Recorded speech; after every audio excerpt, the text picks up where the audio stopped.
দুইটা ভয়ঙ্কর পাপের কথা বলে দেই। এই দুইটা পাপে যারা আসক্ত হয়ে আছে তারা তওবা করে ফিরে আসলে পরেও সারা জীবন তাদেরকে এটা সাফার করতে হবে। কথা বুঝতে পারছেন না? তওবা করে ফিরে এসেছেন মনে করে, তারপরেও আপনাকে সারা জীবন এই পাপের ফলটা ভোগ করতে হবে।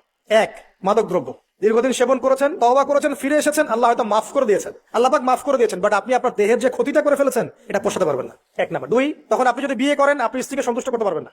হ্যাঁ। দুই নাম্বার হচ্ছে এই যে গোপনে যুবকরা যে পাপটা করে, মাস্টারবেশন, যেটাকে আমরা বলি হস্তমৈথুন, এই পাপ যেসব যুবকরা করছে বা করে, এবং অ্যাভেলেবেল এই পাপটা সবাই করে, কারণ এখন পর্নের যুগ, পর্ন দেখলে তো আর কোনো উপায় নাই, তখন তো এই পথেই যেতে হচ্ছে, নিজের উপরে নিজেকে জুলুম করতে হচ্ছে। যারা হস্তমৈথুন অভ্যস্ত হয়ে গেছে এরা যদি তওবা করে ফিরেও আসে, শরীরের যে ক্ষতিটা হয়েছে এটা পূরণ হবে না। এখানে আপনার দেহের ক্ষতি, আপনার মস্তিষ্কের ক্ষতি, আপনার পরিবারের ক্ষতি, এবং আপনি যদি পরবর্তীতে গিয়ে পরিবার গঠন করতে চান আপনি সুখী পরিবার গঠন করতে পারবেন না, কারণ ভিতর থেকে আপনি নিজেকে শেষ করে ফেলেছেন। গোপন পাপে লিপ্ত হবেন না। আপনি যৌবনকে ধরে রাখেন, ইনশাআল্লাহ দেখবেন আপনি সারা জীবন এনজয় করতে পারবেন ইনশাআল্লাহ। কিন্তু যদি এখন নিজেকে শেষ করে ফেলেন, এখন নিজেকে শেষ করে ফেললে আপনি বিয়ে করলে পরেও দেখবেন আপনি পস্তাচ্ছেন। ওই যে কলিকাতা হারবালে যেতে হবে, তখন মডার্ন হারবালে দৌড় দিতে হবে। আর সব হারবাল টারবাল খেয়ে লাভ হয় না। কারণ কি? কারণ আল্লাহ প্রদত্ত যে নেয়ামত সেটা আপনি নষ্ট করে ফেলেছেন। এখন এইটা আর আপনি ক্ষতিপূরণ দিতে পারবেন না। জীবনটাকে সিরিয়াসলি নেন। দেখেন, আমার মতো বয়সে, আমার চেয়ে প্রায় 10 বছর বয়স আগেই তারেক বিন জিয়াদ স্পেন জয় করেছিল।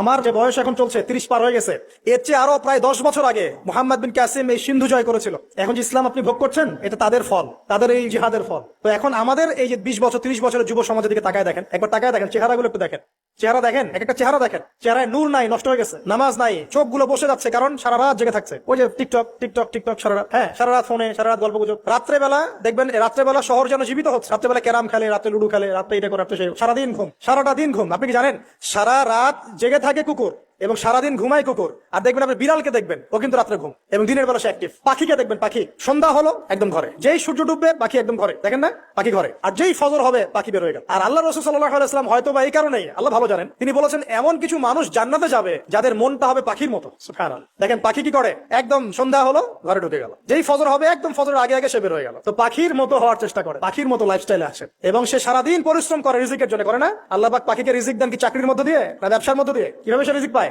তাওয়াক্কুল, তাওয়াক্কুল, আল্লাহর প্রতি তাওয়াক্কুল। আর তাওয়াক্কুল করে কি সে ঘরে বসে থাকে না রিজিক সার্চ করে, রিজিক তালাশ করে? আপনিও রিজিক তালাশ করেন, আল্লাহ পাক রিজিক দিবে ইনশাআল্লাহ তাআলা। প্রিয় যুবক ভাইরা, আল্লাহর ওয়াস্তে তওবা করেন। যারা যারা মাদকদ্রব্যের সাথে সংশ্লিষ্ট আছেন বা থাকার সম্ভাবনাও ছিল, এর ধার কাছেও যাবেন না। ওয়াদা করছেন তো?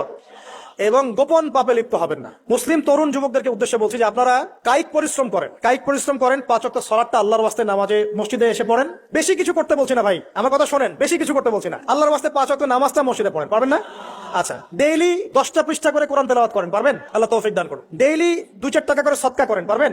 আচ্ছা, প্রত্যেক দিন কিছু দাওয়াতি কাজ করেন, আমর বিল মারুফ, সৎ কাজের আদেশ করবেন, নাহি আনিল মুনকার, অসৎ কাজে নিষেধ করবেন, পারা যাবে ইনশাআল্লাহ। আপনি হালাল রিজিকের একটা সন্ধান খোঁজার চেষ্টা করেন, পারবেন ইনশাআল্লাহ। পড়াশোনায় নিজেকে ব্যস্ত রাখেন, লেখাপড়ায় নিজেকে ব্যস্ত রাখেন। যদি এর পাশে আপনি সময় পান, আমি বলবো আপনি খেলাধুলা করেন। যদি সময় কিছু বের করতে পারেন, কায়িক কিছু পরিশ্রম করেন, প্রয়োজনে কিছু কসরত করেন, জিম করেন, খেলাধুলা করেন। তারপরেও পড়নে যায় না, তারপরেও গার্লফ্রেন্ডের পিছনে সময় নষ্ট করেন না, তারপরেও যে টিকটক, ফেসবুক, ইউটিউব নিয়ে পড়ে থাকেন। একটা সময় ছিল না, আজকে থেকে 10 বছর আগে প্রচুর খেলা হতো না? ক্রিকেট হতো, ফুটবল হতো, এই ব্যাডমিন্টন হতো শীতকালে, তাই না? খেলার লিপ্ত থাকলে কিন্তু আমাদের মধ্যে একটা হৃদ্যতা, একটা বন্ড তৈরি হতো, একটা বন্ড। আমরা অনেক টুর্নামেন্ট খেলতাম না? এখন দেখবেন কিচ্ছু নাই, সব বন্ধ, খালি ফোন, সারাদিন কি ফোন। এটা আরো কি ডেঞ্জারাস না?